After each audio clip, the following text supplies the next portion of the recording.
राजनीति में असंभव कुछ नहीं होता और नीतीश कुमार तो राजनीति में एक स्पेस रखकर ही अपनी नीतियों को अंजाम दे रहे हैं। इसे केवल आप सहयोग नहीं कह सकते। जब सामाजिक न्याय के पुरोधा लालू प्रसाद की पार्टी में ये पलटू राम के रूप में जाने जाते थे, लगभग 2013 से एनडीए की राजनीति में बीजेपी और जदयू के बीच दूरी बनने लगी। तब भी राजनीतिक गलियारियों में इस दूरी की परिणति आरजेडी के साथ सरकार बनाने की नहीं थी, मगर ऐसा हुआ। फिर 2017 में जब बीच में ही आरजेडी को छोड़कर बीजेपी के साथ सरकार बना ली, तब भी यह अनुमान आमतौर पर नहीं लगाया जा रहा था। और अब 2022 में जब बीजेपी को बीच मझधार में छोड़कर आरजेडी के साथ सरकार बना ली, तो बीजेपी वालों को ही विश्वास नहीं हो रहा था। तो सवाल यह उठता है कि अब जब प्रशांत किशोर कह रहे हैं कि जदयू शीघ्र बीजेपी से मिलकर सरकार बना लेगी, तो इसकी विश्वसनीयता पर सवाल उठाने से ज्यादा जरूरी है आज की राजनीति का विश्लेषण। तो हम सबसे पहले बात करेंगे प्रशांत किशोर के तर्क पर। जन स्वराज यात्रा पर निकले प्रशांत किशोर ने सिर्फ कयास नहीं लगाया, बल्कि तर्कपूर्ण ढंग से स्थितियों को राजनीतिक गलियारियों में रखा भी। प्रश्न तो राजनीतिक गलियारियों में आज भी तैर रहे हैं।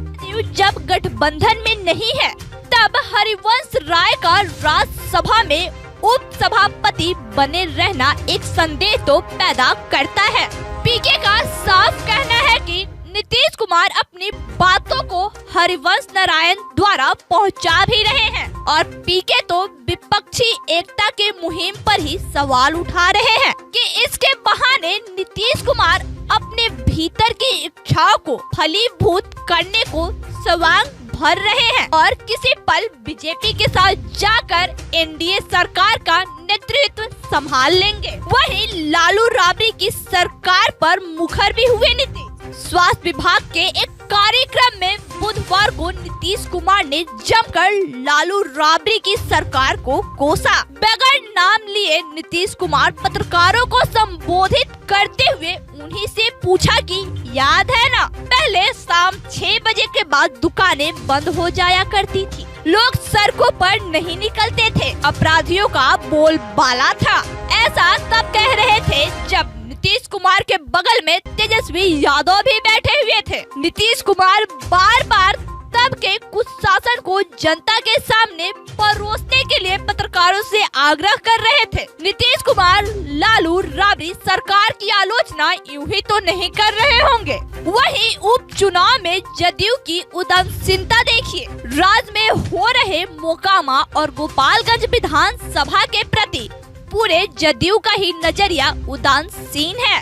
स्थानीय नेताओं को अगर छोड़ दे तो बड़े नेताओं ने अपनी उपस्थिति दोनों उपचुनाव वाले स्थल पर प्रचार के रूप में नहीं दर्ज कराई है। राजनीतिक गलियारियों में यह चर्चा है कि जदयू नहीं चाहती है कि आरजेडी विधायकों के उस संख्या के करीब पहुंचे जहां खुद से सरकार बनाने का समीकरण आरजेडी के हाथ लगे। महागठबंधन की सरकार में शामिल होने के बाद में 2 आयोग बने, एक अनुसूचित जनजाति आयोग तथा दूसरा ईबीसी आयोग, मगर जदयू ने इस आयोग के दोनों अध्यक्ष पद अपने खाते में डाल आरजेडी के भीतर की बेचैनी बढ़ा दी। आरजेडी के रामबली सिंह ने तो खुलकर विरोध भी किया और अपनी पार्टी के फोरम पर भी इस सवाल को रखा। वहीं मांझी ने भी सिग्नल दे दिया है। पूर्व मुख्यमंत्री और हम प्रमुख जीतन राम मांझी मौजूदा वक्त में नीतीश कुमार के भरोसेमंद साथियों में से एक है। पीके की ओर से पारा बदलने की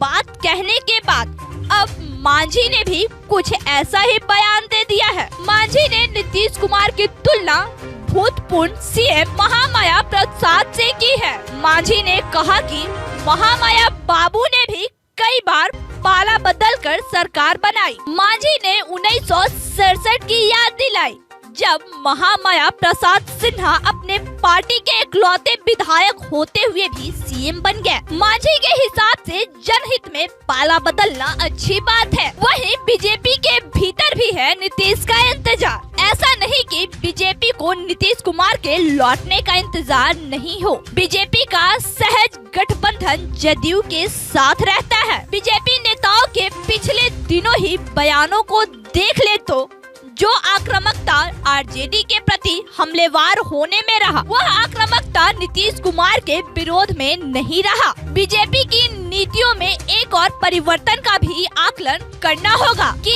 इस बार बीजेपी के उन पुराने नेताओं को बीजेपी में तरजीह मिलने लगी है जो नीतीश कुमार के करीबी रहे हैं। इधर 2020 में बीजेपी के पुराने नेताओं को अलग थलग कर दिया गया था, लेकिन पुनः सुशील मोदी, नंद किशोर यादव, प्रेम कुमार आदि नेताओं को तरजीह मिलना भी इस बात की पुष्टि करता है कि बीजेपी और जदयू एक बार फिर करीब आ सकता है।